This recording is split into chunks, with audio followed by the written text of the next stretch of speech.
Hi, I'm Abby. I am John's wife and I am the other half of Maverick Pens and Maverick Workshop. I am the in-house blank maker as well as pen and project finisher. Today what we're going to be working on is our Orlando Pen Show Maker Challenge pen. Now what that is that every one of the pen makers, so the bespoke handmade pen makers like ourselves, are invited to submit a pen as an entry that is going to be both auctioned off. The proceeds of that will be going to Reef Relief in Orlando, as well as being judged separately for someone to win the Maker's Challenge. Really, the only parameters here is it has to be handmade, and it needs to either be reef or ocean themed, or it needs to be in Orlando Pen Show's colors, which are purple and gold, or like purple and orange. We have participated the last 2 years. The first year we went to the Orlando Pen Show, we did win. And then last year we actually raised the most money with our entry pen. So we're very excited to be participating again this year. And I am going to show you the materials that we've got picked out and my kind of vision for it before I hand you over to John and John gets working on the pen. So here we have our materials laid out that we plan on using for this pen, as well as John's notes that he took to help us bring our vision to life.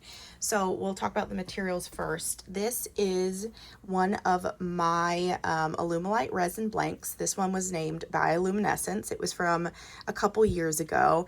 It is inspired by the glowy deep sea creatures, so it's perfect for this project.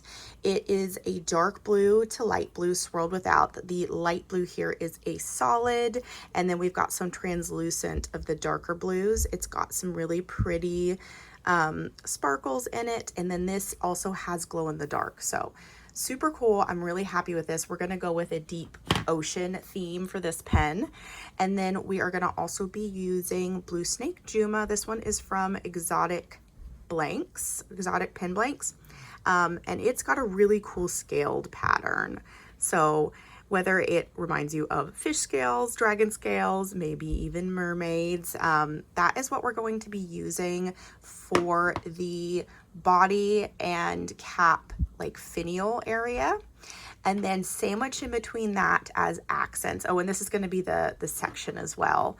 And then sandwich between that, we have, this is a cutoff from a Oparex pen that we made. Oparex is a synthetic opal. We buy our blocks from Japan, and we don't work with it super often because it's a very expensive material to purchase, but look at that effect. So we plan on using this as some accents on the pen, and I like to just kind of to break up the dark blues and to pull out some of these pretty lighter blues in there. So those are the materials we've got that we're going to be working with. And then yeah, these are the notes. This is the vision. So we'll see if we end up putting Oparex on every single piece, but this is the section with the little dark blue here is the Oparex. If we can end up having enough to put on all of the pieces, but this is a section. We've got the cap and then we've got the body, and it is also going to have a special finish on the resin portion, so you'll have to wait and see what that looks like once we get to that point. But yeah, there's our materials. I'm gonna give you guys to John now to get started on making the pen.